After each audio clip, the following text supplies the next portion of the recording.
السلام عليكم ورحمة الله وبركاته. أبي وناكسنا خيارتها وذا نقضى ونيساي كسود وهذا وروح العالم كيدك هاي ورك عاوة مريكان كأو يوروب وهنشبي أرمها صوماليدا مريكان إيو أرمها أفريقيا كسود وهذا يوتيوب channel كينان بدي بر أبي نو وناكسن وحنا دي قليا ورك فافاينتيسي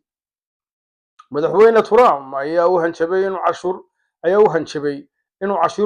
عشور صار دونه dalalka Yurub ee diidan inay ka shaqeeyaan arrinta Greenland taasoo keentay xiisad diblomaasiyadeed sidoo kale arrimaha Soomaalida maamulka Mareykanka wuxuu joojiyay Temporary Protected Status TPS ee kumanaan Soomaali ah taasoo ka dhigan inay tahay in ay dalka ka baxaan horraanta bisha March 2026 sidoo kale Yurubaan idin geli doonaa arrimaha dalxiiska halis diblomaasi ah oo ka dhalatay hanjabaadaha cashuurta ee Trump hogaamiyaasha EU ayaa digniin u diray Mareykanka iyagoo ka digay in ay taasi wuxu dhimi karto xiriirka iyo wada shaqaynta NATO sidoo kale shirkado waaweyn oo diyaaradeed ayaa isku xira Mareykan iyo Yurub iyo bariga dhexe taasoo la sheegay inay furi doonto fursad cusub oo dalxiis iyo safar ah sidoo kale wararka Afrika maanta heshiisyo caafimaad ay dawladda Mareykanku la gashay dhowr dal oo Afrika ka tirsan si looga taageero nidaamka caafimaadka sidoo kale doorashooyinka sida ay soo bandhigeen wararka Al Jazeera feedka Afrika waxaa jira warar ganacsi iyo doorashooyin ka socda qaar ka mid ah wadamada Afrika ee ku jira tartanka siyaasadeed sidoo kale waxa kale oo wararku tilmaamaya in qaar ka mid ah dalalka Afrika ee fiisaha uga joojiyay muwaadiniinta Mareykanka si ay ugu jawaabaan xiriirka Trump ee ku saabsan xayiraadda fiisaha taasoo keentay jawaab dhinaca diblomaasiyadeed ah sidoo kale wararka Somaliland looga imanaya laascaanood taliyaha ciidanka qaranka Somaliland Imcaan Yuusuf Gaaxnuug ayaa maanta hadal ka jeediyay ciidankii ugu badnaa abid ee Somaliland ee tababar loo soo xidho 6,000 oo askari hortooda ayuu waxa uu ka yidhi rag diyaarada ku soo dhuuntay waxba kama bedelayaan laascaanood waa Somaliland taliyaha guud ee ciidanka qaranka Somaliland Imcaan Yuusuf Gaaxnuug ayaa sidaa yidhi waa kan isagoo hadlayna leer daawada laascaanood walaalayaal waxaanu leenahay dhulku ma guuro oodkaa dheerna kuma dhaxan tirto wax kasta oo dhexdeena yimaada nabad baynu ku dhammaynaynaa Somaliland ciidankeeda qaranka Jamhuuriyadda Somaliland ciidna duulaan kuma aha sidii siyaasadda madaxweynaha Jamhuuriyadda Somaliland ay ahayd Somaliland nabad baa ay ku wada noolaanaysaa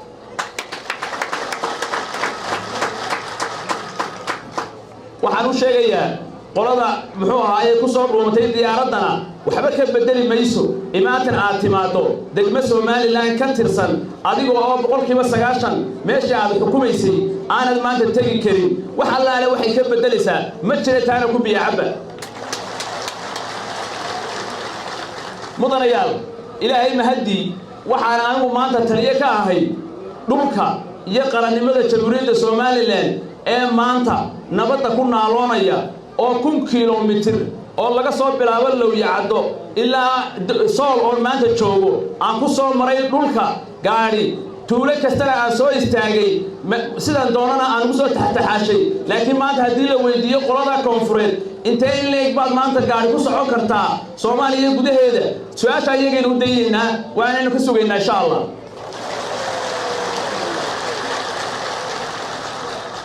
ciidanka qaranka Somaliland waxa ay leedahay waxaan u sheegaynaa inay leedahay ciidan hal talis leh hal madaxweyne leh hal wasiir gaashaandhig leh oo dhammaantood ay amarka ka sugaan saddexda kala sareeya laakiin iyagana waxa la weydiinayaa imisa ciidan bay leeyihiin imisa dal baa kala xukuma imisa cid baa u kala talisa imisa amar bay kala qaataan iyaga su'aashaana la weydiinayaa beesha caalamkana waxa uu sheegaynaa inay Somaliland ictiraafkeedu uu ku soo kordhinayo mandaqadda geeska afrika iyo mandaqadda aynu ku noolahayba xasiloonidii hore u jirtay iyo kala dambayntii iyo horumarkii unbuu ku soo kordhinayaa ictiraafka la ictiraafay taas ayadana u sheegaynaa sidoo kale madaxweynaha Soomaaliya ayaa maanta khudbadu ka jeediyay magaalada Laascaanood ka yidhi reer Awdalla waxaan leenahay walaalayaal Soomaalinimada ha ka tagina soo dhawaado Soomaaliya ku soo dhawaada fariin ay ka direen odayaasha iyo waxgaradka beelweyntan gobolka Awdal ayaa waxay yiraahdeen sida tan wala yar daawo iyagu hadlaya wadaar Ismaan Cilmi Jiif Caaqil anagoo ku hadlayna magaca uqaasha gobolka Awdal waxaan toos u cambaaraynaynaa madaxweyne xasan gurguurte oo weerar qaawan ku soo qaaday gobollada Somaliland guud ahaan iyo gaar ahaanba waxaan cambaaraynaynaa magaca uu sito iyo magaca uu ku doonayo ummadda Soomaaliyeed ku shaqaysanayo muqdisho waa meeshii dadka lagu dhameeyay waa meeshii lagu cunay shacabkeennii waa meeshii aqoon-yahanadeenii waa meeshii lagu iibsanayay dadka inta la aftuubo waa meeshii intaasoo lacagood lagaga soo furanayay waa meesha qaraxu yaallo waa meesha lagu ilaalinayo boqolka tignika aqalka uu ku jiro diyaaradda hawada loo soo raaco oo Laascaanood laga soo dego iyo magaalo kale oo fayow laguma noqonayo dawlad iyo madaxweyne shacabka Somaliland wuxuu qaatay 19 buu qaatay inuu kala soo noqdo madax banaanidiisa Soomaaliya ilaa maantana wuxuu ka meel dhalinayay oo ku naaloonayay nabadgeliyo iyo ismaamul iyo dimuqraadiyad iyo doorasho ayuu ku naaloonayay maanta ayuu rabaa dabkii inuu soo wareejo gobollada aan joogno wuxuu baaqayaa caruurta wuxuu baaqayaa haweenka wuxuu baaqayaa wax magaratida wuxuu baaqayaa hunguriga maahayska sidaa awgeed haddaanu nahay gobolka Awdal annagu Somaliland baan nahay isku taal baan nahay dad la kala qalan ma nihin dad la isku qalaan nahay waxa laga xumaado laga maroor dilaacay ictiraafkii ay dawladda Israa'iil bixisay sidoo kale nin laga soo doorto Kenya oo xildhibaano Faarax Macalin la yiraahdo oo ka tirsan baarlamaanka Kenya oo joogay maanta Laascaanood ayaa wuxuu yiri madaxweyne waxaan ka codsanayaa inaad Awdal u magacowdo maamul ninkaasi oo xildhibaan Kenyan oo aan shaqo ku lahayn arrimaha Soomaalida oo isagoo Kenya jooga baarlamaanka dhexdiisa in yaro madowgi ku wuri isagoo maamul xubno la baxal karimaha golo diimeed oo shaqadii iyo dadkii loo diray ay ku dayacan yihiin Kenya oo waxa ka taagan gaarisiyo wajeera aynu ognahay ayuu arrimaha Soomaaliya ka hadlaya waxa ka hadlaya Cabdi Ilay madaxweynihii hore dawlad deegaanka waa kana leer daawada soo falanqeynaya Faarax Macalin waa ku shubay waxa weeyaan waa sida uu sheegay ma taqaanaay waxa weeyaan mobilka lacagta lagu shubto kaloon guri maxaa tiri call box Soomaaliya kan gidaarka ku dhagan ee lacagta lagu shubto kol al-shabaab baa ku shubata kol waxa weeye maxaa ku rahaa cid kasta ku shubata